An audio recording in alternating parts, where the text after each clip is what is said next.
Hi guys, welcome back. तो आज के इस वीडियो में हम चैप्टर 5 बिजनेस साइकिल को कंटिन्यू कर रहे हैं। This is the fourth video in our chapter 5 business cycle playlist और ये बिजनेस साइकिल की आखिरी वीडियो होने वाली है। आज से हमारा चैप्टर खत्म हो जाएगा, ठीक है। तो बिजनेस साइकिल में हमारा एक मेन टॉपिक जो रहता है that is the causes of business cycle. आखिर क्या कारण की वजह से बिजनेस साइकिल में चेंजेस आते हैं, फ्लक्चुएशंस आती है, तो वही आज हम देखेंगे, ठीक है। तो चलिए स्टार्ट करते हैं। ओके अब जो भी आपके कॉजेस ऑफ बिजनेस साइकिल है ना, इसको हमने दो ब्रॉड कैटेगरी में डिवाइड करा हुआ है। एक होता है आपका इंटरनल कॉजेस एंड दूसरा होता है आपका एक्सटर्नल कॉजेस। अब इंटरनल कॉजेस में ना वो कॉजेस आते हैं जो इकोनॉमी से रिलेटेड है, जो एक इकोनॉमिक इन्वायरमेंट है उसके अंदर के कारणों की वजह से अगर बिजनेस साइकिल में चेंज आते हैं तो उसे हम इंटरनल कॉजेस कहते हैं।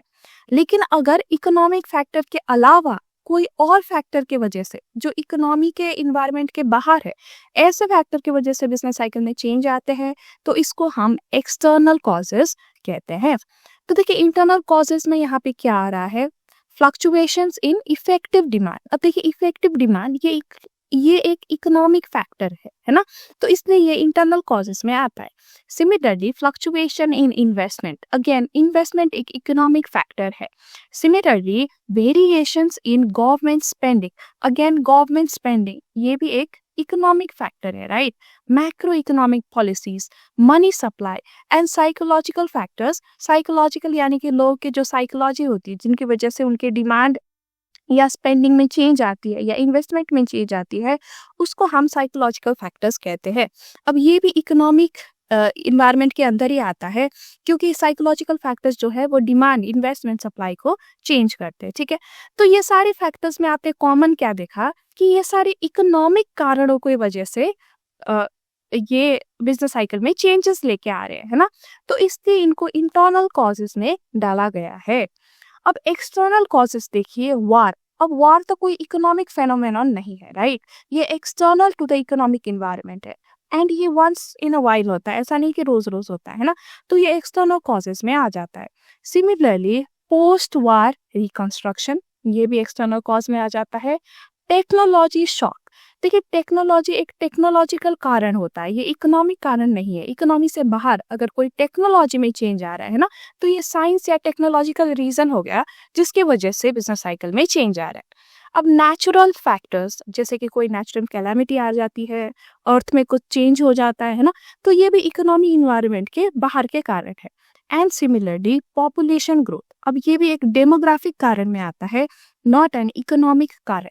तो जो इकोनॉमी के इन्वायरमेंट के बाहर है उसे हम क्या कहते हैं, एक्सटर्नल कॉजेस, ठीक है। अब एग्जाम में पूछी जाती है, आपको एक एग्जाम्पल दिया जाएगा जैसे कि वार, और बताओ ये इंटरनल कॉज है कि एक्सटर्नल कॉज है, तो आपको पता होनी चाहिए कि ये एक्सटर्नल कॉज है। तो इसे याद करने का इजी तरीका क्या है कि एक्सटर्नल कॉजेस याद कर लीजिए, क्योंकि वैसे भी वो बहुत ही फ्यू है, वार, पोस्ट वार, रिकंस्ट्रक्शन, ये तो आपको वैसे ही याद हो जाए, है ना। फिर technology shock, natural factors, population growth, बस फिर ये तीन कारण ही रह जाते हैं। तो ये एक्सटर्नल है तो बाकी सारे फिर इंटरनल में आ जाएंगे, ठीक है। अब हम क्या करेंगे, अब हम एक एक करके ये सारे कारणों को डिटेल में समझने की कोशिश करेंगे, चलिए। ओके अब इंटरनल कॉजेज में फर्स्ट में आपका आता है फ्लक्चुएशन इन इफेक्टिव डिमांड। देखिए जब आपके जो डिमांड है, इफेक्टिव डिमांड, हम यहाँ पे ना एग्रीगेट डिमांड की बात कर रहे हैं, यानी कि इकोनॉमी के सारे लोगों के कलेक्टिव डिमांड, ठीक है। तो अगर सारे लोगों की जो एक कलेक्टिव डिमांड है ये इंक्रीज होता है इकोनॉमी में, तो इकोनॉमी में क्या होता है, एक्सपेंशन। हमने एक्सपेंशन पढ़ते वक्त पढ़ा था, राइट, कि इस टाइम पे डिमांड बहुत तेजी से राइज हो रहा होता है ना।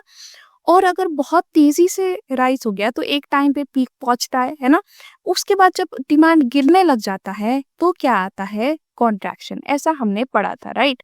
तो देखिए ये जो इफेक्टिव डिमांड की चेंज है ना, इफेक्टिव डिमांड में जो फ्लक्चुएशन आती है उसके वजह से इकोनॉमी में जो बिजनेस साइकिल है उसमें चेंजेस आ सकते हैं, ठीक है। तो फर्स्ट कारण हो गया फ्लक्चुएशन इन इफेक्टिव डिमांड। देखिए एज पर कीन्स, कीन्स एक बहुत बड़े इकोनॉमिस्ट है, इनके बारे में हम और भी ज्यादा डिटेल में चैप्टर 6 में पढ़ेंगे। बट कीन्स का मानना था कि जो एग्रीगेट इफेक्टिव डिमांड है ना, यही जो कलेक्टिव डिमांड है लोगों का, the ability and willingness to buy goods at different prices. ये डिमांड की डेफिनेशन हो गई एग्रीगेट इफेक्टिव डिमांड की, ठीक है। तो ये जो एग्रीगेट इफेक्टिव डिमांड है, यही इकोनॉमिक एक्टिविटीज को ड्राइव करता है, यही इकोनॉमिक एक्टिविटीज में चेंज लेके आता है। और जब इकोनॉमिक एक्टिविटी में चेंज आता है तब बिजनेस साइकिल भी फ्लक्चुएट होती है, ठीक है। देखिए चेंज कैसे लेके आता है डिमांड, अब ये देखिए देखिए higher demand leads to increased production, income and employment. देखिए जब लोग ज्यादा डिमांड करते हैं तो प्रोड्यूसर्स ज्यादा प्रोड्यूस करने लग जाते हैं, है ना। प्रोड्यूसर्स ज्यादा प्रोड्यूस करेंगे तो उनकी इनकम इंक्रीज होगी, वो बाकी लोगों को भी रोजगारी देंगे तो एम्प्लॉयमेंट भी इंक्रीज होगी। If demand surpasses supply, inflation occurs. जब डिमांड इतनी ज्यादा तेज होती है कि demand it is more than supply, ठीक है, सप्लाई कम है, डिमांड अगर सरपास कर देता है सप्लाई को, तो इसमें क्या होता है, प्राइस में जो है उसमें अपवर्ड प्रेशर आता है और इस टाइम पे हमें इन्फ्लेशन देखने को मिलती है। इन्फ्लेशन होता है बेसिकली महंगाई, जब चीजों की प्राइसेस बढ़ती है इकोनॉमी में, है ना। तो देखिए डिमांड का ही सारा खेल रहता है। Again low demand reduces output, income and jobs, creating recession और depression। अगेन अगर डिमांड लो हो जाती है, ठीक है, डिक्रीज हो जाती है, तो इस टाइम पे क्या होता है, प्रोड्यूसर्स कम प्रोड्यूस करेंगे, उनकी इनकम कम होंगी, वो कम लोगों को हायर करेंगे, लोगों को फायर करना स्टार्ट करेंगे, तो ये क्या लेके आता है, रिसेशन और डिप्रेशन। तो देखिए जैसा कि हमने कहा एग्रीगेट डिमांड ही एक कंपोनेंट है जो ये सारा चेंजेस लेके आ रहा है, ठीक है। ये किसका मानना था, कीन्स का मानना था। Similarly, export and import variations also affect aggregate demand and can cause economic fluctuation। देखिए जब एक्सपोर्ट एंड इंपोर्ट में वेरिएशन आती है, एक्सपोर्ट यानी कि जो सामान हम देश के बाहर सेल कर रहे हैं, भेज रहे हैं, इंपोर्ट यानी कि जो हम बाहर के देशों से खरीद रहे हैं, राइट। जब इन चीजों में फ्लक्चुएशन आती है ना, तो इकोनॉमी की डिमांड में फ्लक्चुएशन आती है। जैसे कि अगर हम बाहर से कम इंपोर्ट करेंगे तो हमारे अंदर की चीजों की डिमांड ज्यादा होगी, है ना। तो देखिए इस तरह से एक्सपोर्ट एंड इंपोर्ट भी एक रोल प्ले करते हैं डिमांड को इन्फ्लुएंस करने में। एंड जब डिमांड इन्फ्लुएंस होता है तो बिजनेस साइकिल में चेंजेस तो आती है, इकोनॉमिक फ्लक्चुएशन तो रहता ही है, ठीक है। तो फर्स्ट पॉइंट हमारा ये हो गया। चलिए अब सेकेंड कॉज हम देखते हैं। Now second cause is fluctuation in investment. अब यहाँ पे इन्वेस्टमेंट का मतलब क्या है कि जो बिजनेसेस इन्वेस्ट कर रहे हैं अपने बिजनेस में, यानी कि अपने बिजनेस को एक्सपैंड करने के लिए नया कैपिटल इक्विपमेंट जैसे कि प्लांट एंड मशीनरी लगाने में जो पैसा लगा रहे हैं ना, उसे हम इन्वेस्टमेंट कहते हैं। अब जब इन्वेस्टमेंट में चेंज आती है ना, तब भी बिजनेस साइकिल फ्लक्चुएट करती है। देखिए according to some economist, fluctuations in investment are the prime causes of business cycle. Investment spending is considered to be the most volatile component of aggregate demand। देखिए volatile मतलब बहुत fickle, जो change हो सकती है इजीली, ठीक है। Investment fluctuate quite often because of changes in profit expectation of entrepreneurs। देखिए इन्वेस्टमेंट जो है ना एक बहुत ही वोलाटाइल यानी कि फ्लक्चुएटिंग कंपोनेंट है एग्रीगेट डिमांड का। इन्वेस्टमेंट भी एग्रीगेट डिमांड को इन्फ्लुएंस करता है, ठीक है। अगर मैं आपको बताऊं तो एग्रीगेट डिमांड ना किस चीज से बनता है पता है, जो कंज्यूमर डिमांड करते हैं, जो बिजनेसेस इन्वेस्ट करते हैं, ठीक है, प्लस जो गवर्नमेंट स्पेंडिंग करती है, प्लस जो इंपोर्ट एंड एक्सपोर्ट होता है, हम उसे नेट एक्सपोर्ट कहते हैं, एक्सपोर्ट माइनस इंपोर्ट, ठीक है। ये चार कंपोनेंट से आपका एग्रीगेट डिमांड एक्चुअल में बनता है in an macro economic environment. अब ये जो रिलेशन है ना, ये आप चैप्टर 6 में और भी गहराई से पढ़ोगे, यही पढ़ेंगे हम चैप्टर 6 जो यूनिट 2 है, यही चीज को हम डिटेल से वहां पे समझेंगे। लेकिन मैं यहाँ पे आपको ये इसलिए बता रही हूँ क्योंकि देखिए हमने अभी कहा कि एग्रीगेट डिमांड जो बिजनेस साइकिल है उसे अफेक्ट करता है, लेकिन एग्रीगेट डिमांड को क्या क्या अफेक्ट कर रहा है, देखिए कंज्यूमर की जो स्पेंडिंग है वो कर रहा है, कंज्यूमर की demand, right. Investment is also a part of aggregate demand. तो जब आपका इन्वेस्टमेंट फ्लक्चुएट होती है ना, तो तब जाके बिजनेस साइकिल में भी चेंजेस आती है, ठीक है। अब इन्वेस्टमेंट फ्लक्चुएट क्यों होती है, because of changes in profit expectation of entrepreneurs. देखिए अगर एंटरप्रेन्योर्स को लगता है कि आगे जाके वो और प्रॉफिट कमाएंगे, तो वो अपने बिजनेस में इन्वेस्ट करेंगे, है ना, बिजनेस को बढ़ाएंगे, एक्सपैंड करेंगे, न्यू प्लांट एंड मशीनरी लेंगे। लेकिन अगर उनको नहीं लग रहा कि आगे जाके वो प्रॉफिट बनाएंगे, तो फिर वो इन्वेस्ट नहीं करेंगे। New inventions may also cause entrepreneurs to increase investment in projects which are cost efficient or more profit inducing. Similarly, profit expectation के अलावा अगर कोई न्यू इन्वेंशन आती है तो वो भी इनकरेज कर सकता है entrepreneurs को एक्सपैंड करने के लिए, न्यू इन्वेस्टमेंट, अपनी इन्वेस्टमेंट इंक्रीज करने के लिए, ताकि वो कॉस्ट एफिशिएंटली अपना प्रॉफिट कमा सके। ठीक है, और इन्वेस्टमेंट में rise when the rate of interest rate is low in the economy. और एक और कारण जिसकी वजह से इंटरेस्ट रेट इन्वेस्टमेंट इंक्रीज हो सकता है, that is decrease in interest rate. देखिए, कभी कभार नहीं, ज्यादातर बिजनेसेस के पास खुद के पास इतना पैसा नहीं होता कि वो खुद के जेब से पैसा लगाए। ठीक है, तो उनको एक इजी ऑप्शन दिखता है कि बैंक से लोन ले या फिर किसी से भी लोन ले और फिर ये लोन का पैसा बिजनेसेस में लगाए, है ना। अब बिजनेसेस लोन कब लेना प्रिफर करेंगी, जब जो इंटरेस्ट रेट है वो कम होता है, right. So when the interest rate is low, हमें देखने को मिलता है कि बिजनेसेस ज्यादा लोन लेते हैं, अपने बिजनेस में लगाते हैं, एक्सपैंड करते हैं, ठीक है, नया प्लांट एंड मशीनरी खरीदते हैं। तो ये कुछ चीजें हैं जिससे इन्वेस्टमेंट डिपेंड करता है। ठीक है, profit expectation, new invention and interest rate. Okay, अब इंक्रीज इन इन्वेस्टमेंट क्या करता है, देखिए, how does it fluctuate economic activity. Increase in investment shift the aggregate demand to the right. यानी कि जब इन्वेस्टमेंट में इंक्रीज होती है, एग्रीगेट डिमांड इंक्रीज होती है, it shifts to the right. Right में डिमांड कब शिफ्ट होता है, जब डिमांड इंक्रीज होती है, right. So this leads to an economic expansion. Decrease in investment has the opposite effect. अब जब देखिए, ये सिंपली क्या कह रहा है कि when there is increase in investment, आपका जो एग्रीगेट डिमांड है वो भी इंक्रीज होता है, राइट में शिफ्ट होता है। ठीक है, and when there is decrease in investment, आपका एग्रीगेट डिमांड भी डिक्रीज होता है, लेफ्टवर्ड शिफ्ट होता है। So because investment affects aggregate demand and aggregate demand, जैसा कि हमने देखा, it ultimately affects your business cycle, right. तो that's why fluctuation in investment also indirectly affects your business cycle. तो fluctuation in investment is another cause जिससे कि business cycle में changes आती है। Okay? Okay, now the third cause is variation in government spending. तो देखिए, again हमने aggregate demand के कंपोनेंट में क्या क्या देखा था। एक तो कंज्यूमर की जो स्पेंडिंग होती है, डिमांड, ठीक है, उसके बाद investment, plus government spending is also a component of aggregate demand.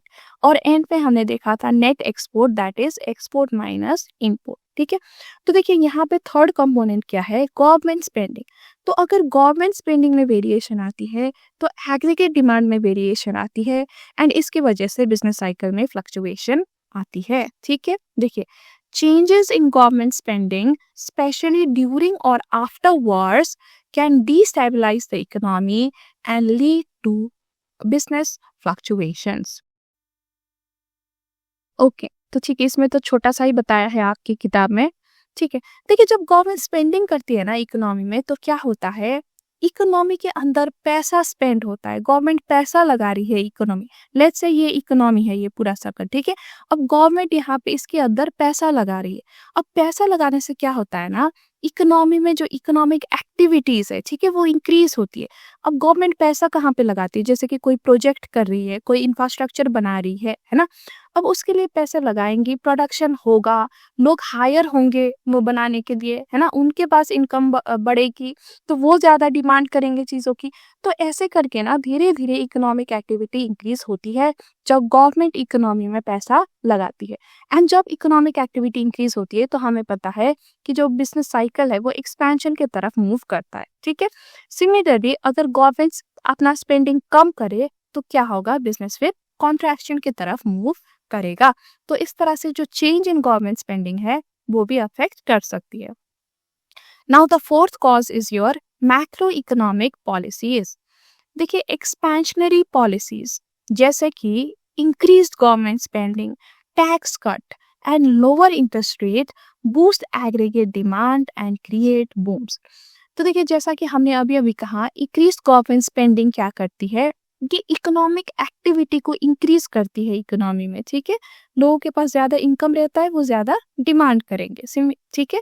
तो देखिए increase government spending increases your demand, right? अब टैक्स कट भी ना आपके डिमांड को इंक्रीज करता है, क्योंकि देखिए अगर लोगों को कम टैक्स पे करना पड़े तो उनके हाथ में ज्यादा इनकम बचेगा, है ना? ज्यादा इनकम होगा तो वो ज्यादा चीज खरीद पाएंगे, तो उनकी जो डिमांड है, एग्रीगेट डिमांड है, वो इंक्रीज होगी। सिमिलरली लोअर इंटरेस्ट रेट का भी हमने देखा था कि जब इंटरेस्ट रेट लो होती है तो बिजनेसेस एंड इवन पीपल वो ज़्यादा लोन लेना प्रेफर करते हैं, एंड वो लोन कहीं ना कहीं प्रोडक्टिव एक्टिविटीज में लगाएंगे, ठीक है? तो इस तरह से इस तरह की पॉलिसीज, ठीक है, इस ऐसे पॉलिसीज को हम कहते हैं एक्सपेंशनरी पॉलिसीज, जो इकोनॉमी को एक्सपेंशन की तरफ बढ़ाती है, जो एग्रीगेट डिमांड को बूस्ट करती है। तो इस तरह की पॉलिसीज क्या करता है, बिजनेस साइकिल को अफेक्ट करती है। अगर अच्छी एक्सपेंशनरी पॉलिसीज हो तो बिजनेस साइकिल क्या होगा, एक्सपेंशन एंड पीक के तरफ बढ़ेगा।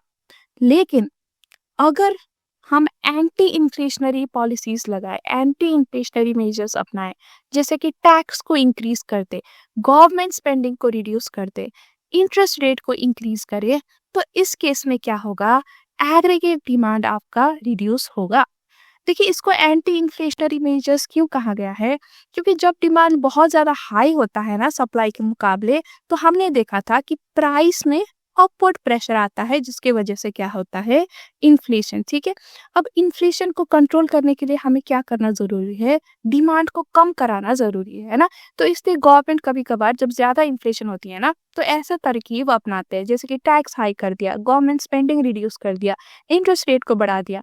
अब इससे क्या होगा, देखिए इससे आपकी इन्फ्लेशन तो कंट्रोल होगी क्योंकि डिमांड कम हो जाएगी, लेकिन डिमांड जब कम होती है तो क्या होता है, इकोनॉमी स्लो डाउन होती है, और अगर बहुत ज्यादा कम हो गई तो it can even lead to recession. तो इस तरह से जो गवर्नमेंट की पॉलिसीज होती है ना, वो किस तरह की पॉलिसीज लेके आती है इकोनॉमी में, वो भी एक कारण बन सकता है बिजनेस साइकिल में फ्लक्चुएशन आने की। ओके,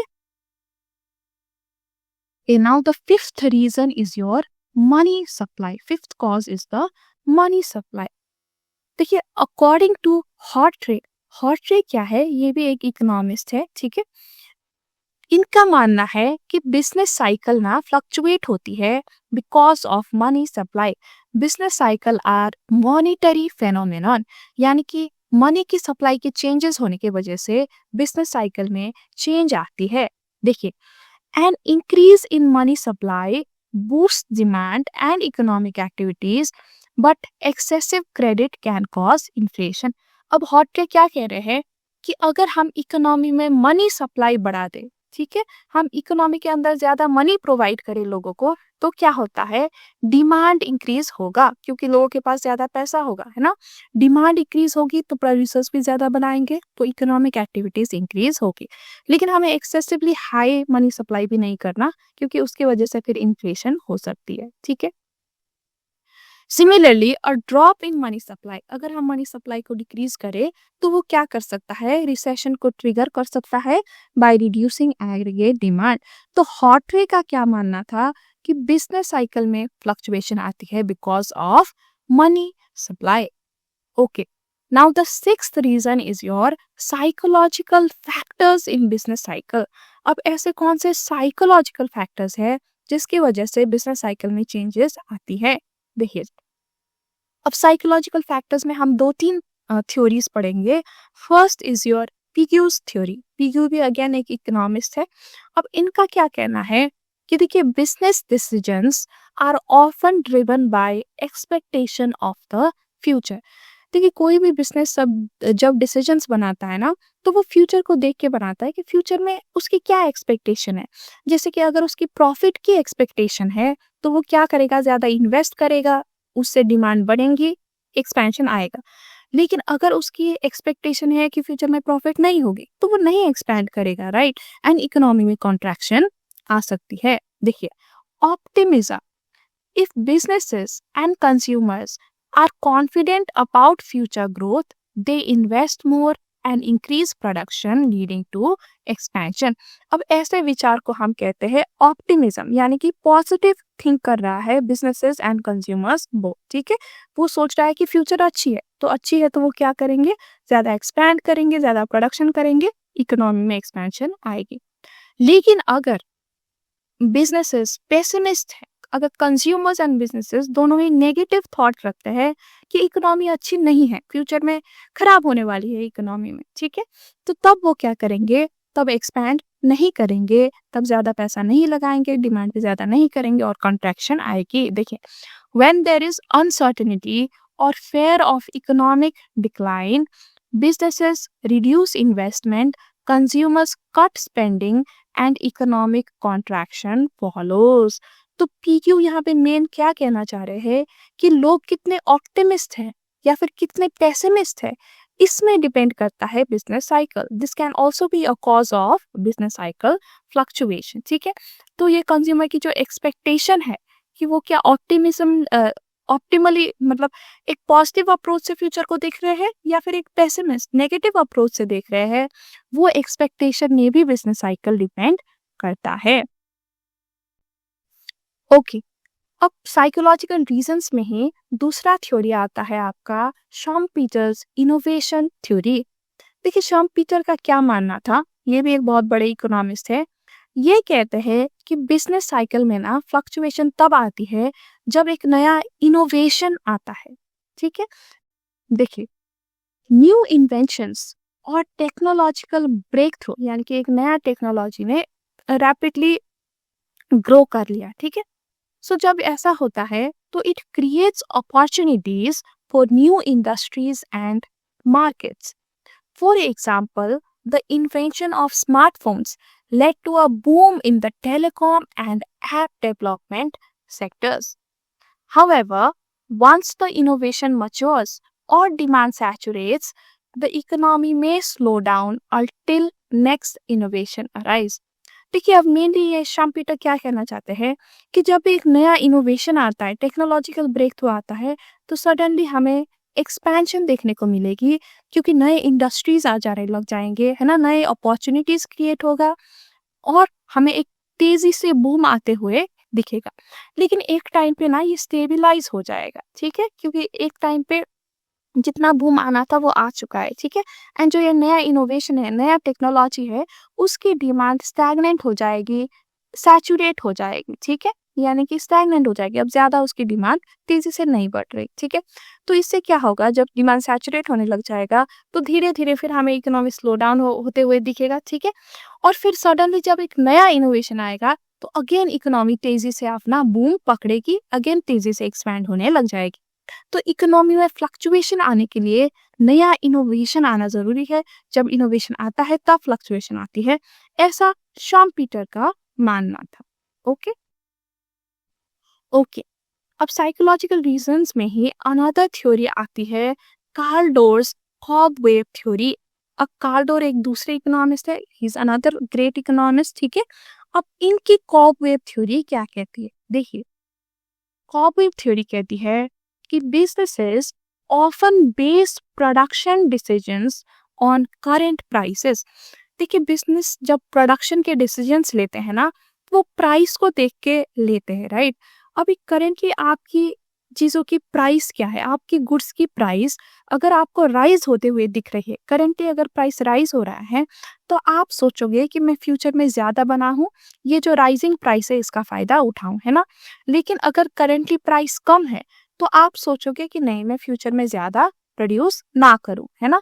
तो इस तरह से जो प्राइस है ना, वो आपकी प्रोडक्शन डिसीजंस को अफेक्ट करती है। देखिए, for example, if agricultural prices are high today, farmers may produce more in the next season.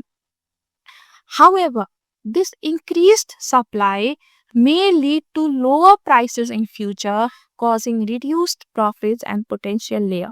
देखिए, अब क्या हुआ यहाँ पे, एग्रीकल्चर प्राइस आज के दिन में हाई था, है ना, तो फार्मर्स ने सोचा कि अगले सीजन में मैं ज्यादा प्रोड्यूस करूंगा क्योंकि प्राइस हाई है, मुझे अच्छा खासा प्राइस इसका मिल रहा है। लेकिन अगले सीजन में ना, जब सारे फार्मर्स ज्यादा प्रोड्यूस करने लग जाएंगे तो सप्लाई बहुत ज्यादा हाई हो जाएगा, राइट।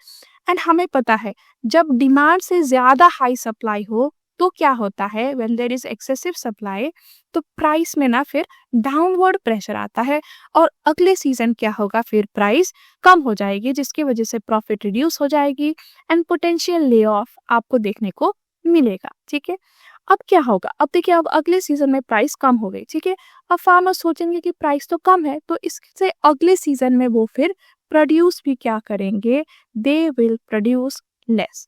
तो इस तरह से प्राइस ने ना एक खेल बना के रखा है। ठीक है, जब प्राइस हाई है फार्मर्स ज्यादा प्रोड्यूस करेंगे, जब कम है तो वो कम प्रोड्यूस करेंगे। So this can be another reason for fluctuation in business cycle. Okay, this fluctuation in price and production can lead to periodic booms and busts in the economy. Okay, तो देखिए यहाँ पे हमने कहीं सारे इकोनॉमिस्ट के theories देखे, right. ये सारे थ्योरीज ना आपको समझना एंड याद रखना भी बहुत जरूरी है क्योंकि एग्जाम में पूछी जाती है। देखिए पहले हमने कीन्स की थ्योरी पढ़ी, राइट। कीन्स का थ्योरी क्या था कि एग्रीगेट डिमांड एक मेजर फैक्टर है जिसकी वजह से बिजनेस साइकिल में चेंज आती है ना। फिर उसके बाद हमने हॉटरे की थ्योरी देखी। हॉटरे क्या कहते थे कि मनी सप्लाई जो है ना, this is the main cause जिसकी वजह से बिजनेस साइकिल में फ्लक्चुएशन आती है। उसके बाद हमने क्या देखा, हमने पीयू की थ्योरी देखी। पीयू ने क्या कहा था, जो कंज्यूमर की एक्सपेक्टेशन है, राइट, कंज्यूमर एंड बिजनेस दोनों की जो ऑप्टिमिज्म एंड पेसिमिज्म है इकोनॉमी में, वो बिजनेस साइकिल को फ्लक्चुएट कराता है, राइट। ये पीयू की थ्योरी हो गई। उसके बाद हमने यहाँ पे शम्पीटर की थ्योरी देखी, इनोवेशन थ्योरी, एंड कार्लडोर की हमने देखी कॉबवेव थ्योरी, राइट। तो ये पांचों ही नाम आपको याद होने जरूरी है एंड इनकी थ्योरी क्या है ये भी आपको, इनके भी नाम आपको याद होने की जरूरत है क्योंकि ये एग्जाम में अक्सर पूछी जाती है। ओके ओके, तो इंटरनल कॉजेस हमारा यहीं पे खत्म हो जाता है। अब हम बात करेंगे एक्सटर्नल कॉजेस की, यानी कि those factors that are outside the economy लेकिन स्टिल ये बिजनेस साइकिल को अफेक्ट करती है। ओके, तो फर्स्ट कारण में हमने देखा था वॉर्स, राइट। देखिए resources shift to producing war goods, example weapons, reducing other goods production, causing lower income, profit and employment. This may trigger downturns. देखिए वार के टाइम में ना क्या होता है कि जो भी एक कंट्री जब वार में जाता है तो उसके जो सारे रिसोर्सेज है वो वार के लिए गुड्स बनाने में यूज होंगे, जैसे कि वेपन्स बनाने में यूज होंगे, है ना। और बाकी चीजों की प्रोडक्शन कम हो जाती है जिसकी वजह से लोगों की इनकम कम हो जाती है, प्रॉफिट कम हो जाती है एंड अनएम्प्लॉयमेंट हमें देखने को मिलती है।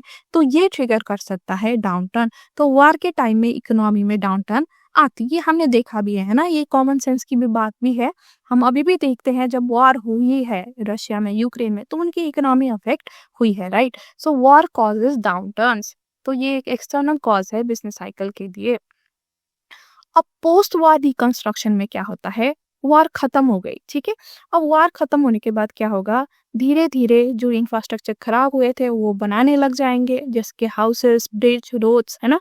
तो इससे क्या होगा, इससे धीरे धीरे करके इकोनॉमिक एक्टिविटी इंक्रीज होगी, इफेक्टिव डिमांड इंक्रीज होगी, आउटपुट, एम्प्लॉयमेंट, इनकम सारे धीरे धीरे इंक्रीज होती जाएंगे जब आप और चीजों में अपना रिसोर्सेस लगा रहे हो rather than producing war goods, है ना।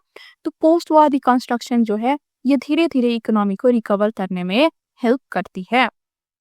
ओके, अब थर्ड कारण हमने देखा था technology shocks. Technological advances require heavy investment, boosting employment and profit. For example, the mobile phone industry created a telecom boom.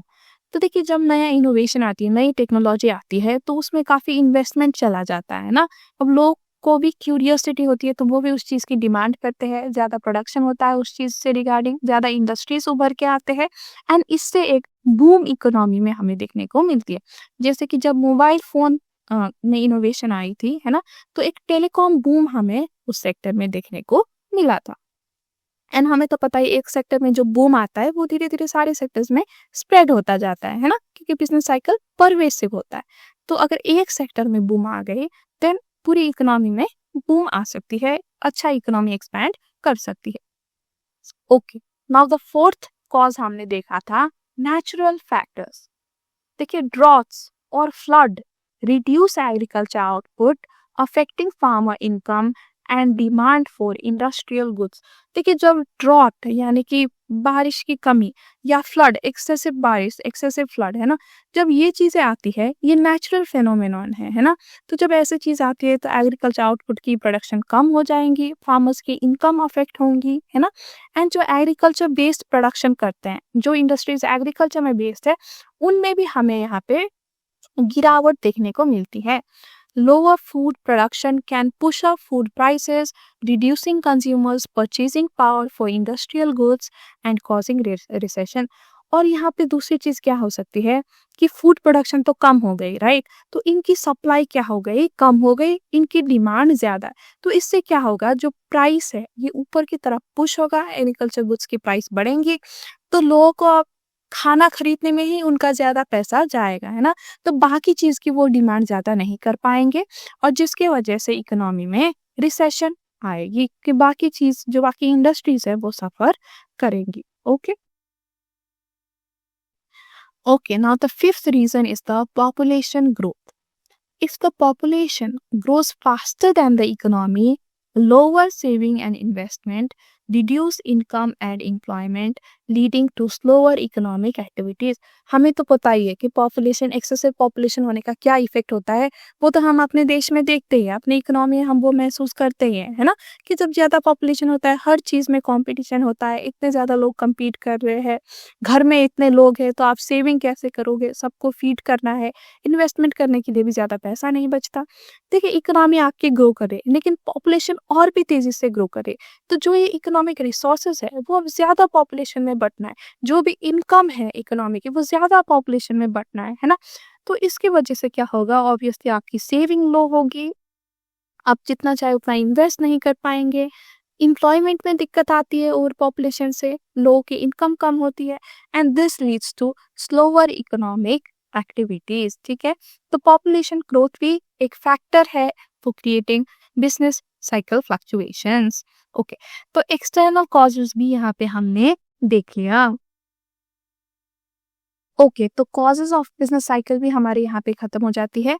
अब एक और टॉपिक है, इंपॉर्टेंट टॉपिक बिजनेस साइकिल में, जिससे अक्सर एग्जाम में क्वेश्चन पूछी जाती है, दैट इज सिक्लिकल बिजनेस। अब ये छोटा सा टॉपिक है, इसे हम अच्छे से समझते हैं। ठीक है, देखिए, business cycles do not affect all sectors uniformly. Some sectors are more sensitive to economic fluctuations than others. देखिए, अब जो बिजनेस साइकिल है ना, वो सारे सेक्टर्स को यूनिफॉर्मली अफेक्ट नहीं करती। ये तो हमने पहले भी पढ़ा है कि डिसप्रपोर्शनेटली अफेक्ट करती है सर्टेन सेक्टर्स को, है ना। Some sectors are more sensitive to economic fluctuations than the others. अब businesses whose fortunes are closely linked to the rate of economic growth are referred to as cyclical businesses। देखिए, अब businesses जिसकी fortunes, जिसके profit, जिनकी income closely linked होती है to the economic growth rate, to the rate of economic growth, उनको हम cyclical business कहते हैं। यानी कि वो बिजनेस जो एक्सपेंशन में बहुत अच्छा करती है और कॉन्ट्रैक्शन में बहुत खराब करती है, ऐसे बिजनेसेस होते हैं सिक्लिकल बिजनेस। देखिए, कुछ बिजनेसेस ऐसे होते हैं जो चारों ही, जो दोनों ही सीजन, एक्सपेंशन या कॉन्ट्रैक्शन, दोनों में ही ठीक ठाक काम कर लेते हैं। लेकिन कुछ बिजनेस सिर्फ एक्सपेंशन में ही अच्छा करते हैं और रिसेशन में उनकी बहुत खराब हालत हो जाती है। Those are called cyclical business. ठीक है, अब ये कौन से बिजनेसेस है, देखिए, these include fashion retailers, electric goods, house builders, restaurants, advertising, overseas tour operation, construction and other infrastructure firms. तो ये ऐसे बिजनेसेस है जो अच्छे दिन में अच्छा करते हैं, बुरे दिन में इनकी बहुत खराब हालत हो जाती है। ठीक है, okay, during a boom such businesses see strong demand for their products, but during a slump they usually suffer a sharp drop in demand. Now, it may also happen that some businesses actually benefit from an economic downturn. देखिए, कुछ businesses ना ऐसे भी होते हैं जो economic downturn में अच्छा करते हैं। This happens when their products are perceived by customers as representing good value for money or a cheaper alternative compared to more expensive products. देखिए, अगर कुछ ऐसे गुड्स है, ठीक है, जो एक ऑल्टरनेटिव है, एक चीपर ऑल्टरनेटिव है फॉर एन एक्सपेंसिव प्रोडक्ट, तो वो इकोनॉमिक डाउनटर्न में अच्छा कर सकता है। अगर हम इसका एक एग्जांपल ले, तो देखिए मैगी एक टाइम पे बैन हुई थी, राइट? तो मैगी की मार्केट जो है वो बहुत गिर गई थी, उसमें ज़्यादा लेड की क्वांटिटी ज़्यादा थी करके उसे बैन कर दिया गया था। तो तब मैगी की जो ऑल्टरनेटिव जैसे कि यप्पी नूडल्स, राइट? तो ऐसी चीज़ें ज़्यादा बिकने लग गई थी। तो इनकी ना जो ग्रोथ है वो मैगी नूडल इंडस्ट्री की जब नीचे जा रही थी, राइट? देखिए मैगी नूडल इंडस्ट्री का सबसे मेन प्लेयर है इंडिया में, है ना? तो जब नूडल इंडस्ट्री नीचे जा रही थी तब ये यप्पी जैसे नूडल्स, राइट, ये तब अच्छा करने लग गई थी क्योंकि ये एक ऑल्टरनेटिव बन के आ गया फॉर मैगी, राइट? तो ऐसे ही जो गुड्स, जो एक्सपेंसिव प्रोडक्ट, जैसे देखिए अब मैगी और यप्पी में तो ज़्यादा प्राइस का फ़र्क नहीं था, वो तो बैन की वजह से हुआ था, राइट? लेकिन ऐसे ही अगर कोई एक बहुत ज़्यादा एक्सपेंसिव प्रोडक्ट है, राइट, और इकोनॉमी में मंदी आ गई और लोग वो एक्सपेंसिव प्रोडक्ट नहीं खरीद पाए, तो वो क्या करेंगे, उसके चीपर ऑल्टरनेटिव पे स्विच करेंगे, है ना? तो इकोनॉमिक डाउनटर्न में वो चीपर जो ऑल्टरनेटिव है उसके प्रोड्यूसर्स को बल्ले-बल्ले हो जाएगी, उनकी सेल्स पिक करेंगी। ओके? तो कुछ ऐसे गुड्स भी होते हैं जो डाउनटर्न के टाइम अच्छा करते हैं, ठीक? अब ये सिक्लिकल बिज़नेस नहीं है, ये तो बस एक एग्ज़ाम्पल, एक सिचुएशन बताई गई है आपकी बुक में। सिक्लिकल बिज़नेसेस तो वही होते हैं जो इकोनॉमिक मतलब अच्छे दिन में अच्छा करते हैं और बुरे दिन में बुरा करते हैं, ठीक है? बिजनेस साइकिल के साथ-साथ ये चलते हैं। Okay, now the last topic for the day is relevance of business cycle in business decision making. ठीक है, आखिर बिजनेस साइकिल का इंपॉर्टेंस या रेलेवेंस क्या है? How does it affect business decision making? वो तो हमने समझ ही लिया अब तक तो, है ना? बट फिर भी एक बार हम देख लेते हैं। देखिए, business cycles impact all aspects of the economy, जैसे कि demand, profit and business success. Understanding the cycle helps businesses create effective policies based on economic condition। देखिए अगर businesses को cycles के बारे में पता हो, knowledge हो कि अभी इकोनॉमी में क्या चल रही है, इसके बाद क्या होने वाले, अगर वो थोड़ा सा अंदाजा लगा पाए, साइकिल को अंडरस्टैंड कर पाए, तो वो अपना पॉलिसीज इस तरह से बना पाए कि इकोनॉमिक कंडीशन जो भी अभी चल रही है उसको वो झेल पाए, उससे आगे बढ़ पाए, है ना? Prosperity opens up new opportunities for investment, employment and production, promoting business growth। देखिए अगर अभी इकोनॉमी में बूम चल रही है, एक्सपेंशन चल रही है, तो बिजनेसेस को नई अपॉर्चुनिटीज ढूंढनी चाहिए फॉर इन्वेस्टमेंट, उनको एम्प्लॉयमेंट भी अच्छी खासी वो दे सकते हैं इस टाइम पे, और वो प्रोडक्शन भी अपना इंक्रीज कर सकते हैं, है ना? तो बिजनेस ग्रोथ इस टाइम पे रहता है। Similarly, recession or depression reduce opportunity and profits, influencing business decision। अब रिसेशन के टाइम में क्या होता है, अपॉर्चुनिटीज कम हो जाती है बिजनेसेस के लिए, उनकी प्रॉफिट भी कम हो जाती है और ये बिजनेस डिसीजंस को भी इन्फ्लुएंस करती है। Businesses must adjust production, labor and expansion strategies according to the cycle stage। तो बिजनेसेस को समझना होगा कि अभी कौन सी स्टेज चल रही है ना? और उसके बेसिस में उन्हें अपना प्रोडक्शन, अपनी लेबर एंड एक्सपेंशन से रिलेटेड स्ट्रैटेजीज बनानी चाहिए। अब गलत टाइम पे गलत स्ट्रैटेजी उनको नहीं बनानी चाहिए। अब पूरी इकोनॉमी डाउनटर्न में चल रही है, लेकिन अगर बिजनेस करे तो मैं तो बिजनेस बढ़ाऊंगा, तो उससे क्या होगा? बिजनेस का खुद का नुकसान होगा क्योंकि डिमांड नहीं है उस टाइम पे, उसकी प्रोडक्ट की नहीं होगी, है ना? अब सिमिलरली अगर एक्सपेंशन के टाइम में बिजनेस सोचे कि नहीं नहीं मुझे ज्यादा लोग हायर नहीं करने, तो बिजनेस को नुकसान होगा। हायर करो उस टाइम पे, तो ज्यादा बनाओ, ज्यादा चीजों की आपकी डिमांड है उस टाइम पे, तो फायदा उठाओ लेबर का, है ना, इकोनॉमी का। तो इसलिए ना आपको बिजनेस साइकिल को समझना एंड उसके बेसिस में अपने बिजनेस डिसीजंस लेना जरूरी रहता है। इसीलिए हम बिजनेस साइकिल की स्टडी करते हैं। So with this we finish the chapter of business cycle. Now before you go, I'd like to announce कि मैंने अपने वेबसाइट में बिजनेस इकोनॉमिक्स की टेस्ट सीरीज लॉन्च किया है। ये टेस्ट सीरीज में आपको 1500 एमसीक्यूज मिलेंगे। ये एमसीक्यू सारे चैप्टर वाइज एंड मैक्रो में तो यूनिट वाइज भी बाइफरकेटेड है। देखिए जैसे ही आप ईच यूनिट की टेस्ट लोगे, यहाँ पे आपको ऑन एवरेज 50 to 60 एमसीक्यूज मिलेंगे देखिए कई कभार जो लंबे यूनिट्स हैं उनके 2-3 टेस्ट भी आपको यहाँ पे मिलेंगे एंड ईच टेस्ट में 50 टू 60 एमसीक्यूज होंगे। जैसे ही आप टेस्ट दोगे, सबमिट करोगे, आपको पहले अपना स्कोरिंग दिखेगा, परफॉर्मेंस एनालिसिस दिखेगा एंड उसके बाद आप अपने टेस्ट को रिव्यू कर सकते हो। रिव्यू करके आप देख सकते हो कि कहाँ पे आपने मिस्टेक किया एंड जो भी आपने मिस्टेक किया उसके आप आंसर देख सकते हो, उसके एक्सप्लेनेशन आप पढ़ सकते हो।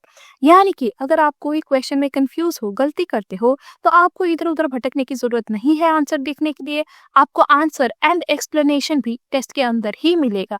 तो इससे जो आपकी प्रिपरेशन है ना, वो बहुत तेज़ी से आगे बढ़ेगा क्योंकि आपको इधर-उधर व्हाट्सएप ग्रुप में, टेलीग्राम ग्रुप में या कहीं भी भटकते हुए आंसर ढूँढने की ज़रूरत नहीं पड़ेगी। एंड जो ये मेरी टेस्ट सीरीज़ है, इसमें जो आईसीएआई के पीवाईक्यूज़ के क्वेश्चंस हैं, एमटीपीज़ एंड आरटीपीज़, ये सारे क्वेश्चंस भी इंक्लूडेड है। तो ये एक कॉम्प्रिहेंसिव पैकेज है। ये करने के बाद आपको कोई और सोर्स से एमसीक्यू करने की ज़रूरत ही नहीं होगी। आप 100% प्रिपेयर हो जाओगे यहाँ से एग्ज़ाम के लिए, ठीक है? एंड जो भी ये टेस्ट लेगा, उसको एक्सेस मिलेगा to our exclusive WhatsApp group. यहाँ पे आप 24/7 अपने डाउट्स एंड सवाल पूछ सकते हो and we will try to clarify your doubts. And ये टेस्ट सीरीज के साथ आपको 2 सेट्स ऑफ मॉक टेस्ट भी फ्री में मिल रहे हैं। मॉक टेस्ट बिल्कुल आपके एग्जाम पैटर्न में होंगे, यानी कि 100 मार्क्स के 2 टेस्ट होंगे। 2 आवर्स आपको मिलेगा ये सॉल्व करने के लिए एंड सॉल्व करने के बाद आपको अपना स्कोरिंग दिखेगा विथ नेगेटिव मार्क्स, आपको अपना परफॉर्मेंस एनालिसिस दिखेगा एंड टेस्ट सीरीज की तरह ही आप एक्सप्लेनेशन भी देख सकते हो रिव्यू करके, ठीक है? तो देखिए ये सारे बेनिफिट आपको मिल रहा है एट जस्ट ₹250। तो ये 250 का आप ज़रूर टेस्ट खरीदें एंड अपनी प्रिपरेशन को एक ऊंची लेवल तक लेके जाइए। देखिए इसका एक फ्री ट्रायल भी अवेलेबल है मेरे साइट में। जो चैप्टर 1 का फर्स्ट टेस्ट है, टेस्ट 1, ये फ्री में आप दे सकते हो। It is available for trial और अगर आपको अच्छी लगे तभी आप ये टेस्ट सीरीज खरीदना। तो ज़रूर जाए, मैं लिंक शेयर करूँगी डिस्क्रिप्शन में भी एंड फर्स्ट कमेंट में भी। लिंक में जाए, फ्री ट्रायल आप ज़रूर दें, ये तो फ्री ही है ना? और अच्छी लगे तो ज़रूर आप ये बंडल बाई करिएगा। इससे आप एग्ज़ाम में बहुत अच्छा स्कोर कर सकते हो। पहले भी स्टूडेंट्स ने लिया है और उन्होंने काफ़ी अच्छा स्कोर किया है। आप रिव्यूज़ भी पढ़ सकते हो एंड आई डू रिकमेंड कि ये टेस्ट आप ज़रूर लें क्योंकि इससे बहुत फ़र्क पड़ता है बच्चों के एग्ज़ाम में। ये मैंने देखा है, I am saying it with experience, ठीक है? So with this we have come to the end of the video. अगर आपको वीडियो अच्छी लगी है तो लाइक करिएगा, फ्रेंड्स के साथ भी शेयर करिएगा एंड चैनल को सब्सक्राइब करिएगा क्योंकि we will be back with another video soon. और अगर आपको कोई भी डाउट है बिजनेस इकोनॉमिक्स से रिलेटेड, कोई भी एमसीक्यूज में कंफ्यूजन है, तो आप हमारे टेलीग्राम चैनल ज्वाइन करिए। यहाँ पे अपना डाउट पूछिए, I will try to resolve your doubt. तो मिलते हैं आपसे जल्दी ही, तब तक के लिए bye bye and take care.